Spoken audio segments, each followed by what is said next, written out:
Hello दोस्तों, स्वागत है आपका हमारे चैनल पर। दोस्तों, हम हर रोज़ अपने चैनल पर एक लेटेस्ट वीडियो अपलोड करते हैं।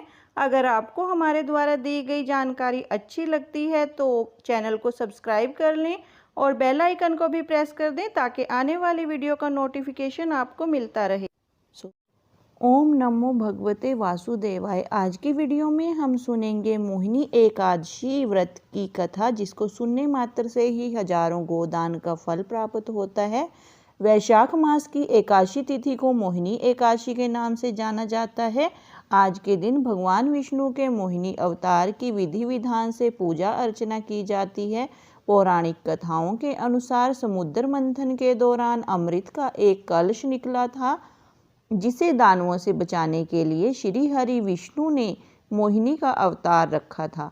इसलिए इस दिन व्रत करने के साथ ही कथा का पाठ करने या फिर सुनने से ही 1000 गायों को दान करने के बराबर पुण्य की प्राप्ति होती है। इसके साथ ही भगवान विष्णु हर संकट से छुटकारा दिलाते हैं। तो आइए जानते हैं मोहिनी एकादशी व्रत की कथा। कथा इस प्रकार से है। एक बार युधिष्ठिर ने भगवान श्री कृष्ण से मोहिनी एकादशी की महत्व के बारे में जानने की इच्छा प्रकट की, तो उन्होंने एक पौराणिक कथा के माध्यम से मोहिनी एकादशी के महत्व की व्याख्या की। पौराणिक कथा के अनुसार सरस्वती नदी के तट पर भद्रावती नगर था और वहाँ द्युतिमान नामक चंद्रवंशी राजा राज करता था। इस नगर में हर तरह से संपन्न विष्णु भक्त धनपाल नामक वैश्य भी रहता था। वैश्य ने नगर में कई भोजनालय, प्याऊ, कुएं, तालाब और धर्मशालाएं बनाई और साथ ही नगर की सड़कों पर आम, जामुन, नीम के अनेक छायादार पेड़ भी लगाए। उस वैश्य के 5 पुत्र थे, जिनका नाम सुमन, सुबुद्धि, मेधावी, सुकृति और धृष्ट बुद्धि था। धृष्ट बुद्धि 5 पुत्रों में सबसे छोटा था और उसकी आदतें बहुत ही खराब थी। वो माता पिता और भाइयों की किसी भी बात को नहीं मानता था और ना ही कोई कार्य करता था।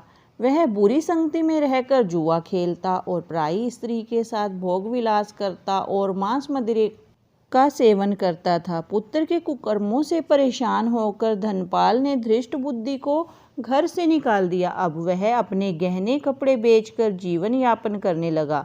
जब उसके पास कुछ भी नहीं रहा तो बुरे कामों में साथ देने वाले उसके सभी दोस्तों ने उसे छोड़ दिया। भूख प्यास से परेशान धनपाल का वह पुत्र चोरी का रास्ता अपना लिया, लेकिन वो चोरी करते हुए पकड़ा गया।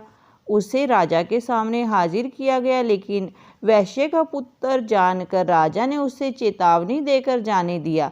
धृष्ट बुद्धि के सामने चोरी के अलावा और कोई रास्ता ही नहीं बचा था, तो उसने फिर चोरी की और इस बार भी वो पकड़ा गया। दूसरी बार फिर पकड़े जाने पर राजा ने उसे कारागार में डाल दिया, जहां उसे बहुत दुख दिए गए और बाद में उसे नगर से निकाल दिया गया। नगर से निकाले जाने पर धृष्ट बुद्धि वन में चला गया। वहां वह पशु पक्षियों का शिकार करके उन्हें खाने लगा और कुछ समय के बाद वो बहेलिया यानी शिकारी बन गया। एक दिन वो भूख और प्यास से व्याकुल खाने की तलाश में कौंडिल्य ऋषि के आश्रम पहुंच गया।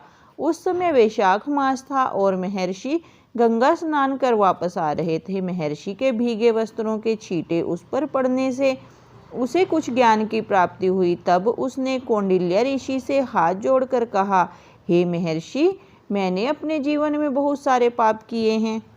हे मुने, अब आप मुझे इन पापों से मुक्ति का कोई उपाय बताएं। उसकी विनय और प्रार्थना से ऋषि प्रसन्न हुए और ऋषि ने प्रसन्न होकर उसे मोहिनी एकादशी का व्रत करने को कहा और कहा कि इससे सभी पाप तुम्हारे नष्ट हो जाएंगे। तब उसने विधि अनुसार तब उस वणिक पुत्र ने विधि के अनुसार मोहिनी एकादशी का व्रत किया और व्रत के प्रभाव से वह वणिक पुत्र समस्त पापों से मुक्त होकर गरुड़ पर सवार होकर वैकुंठ को चला गया।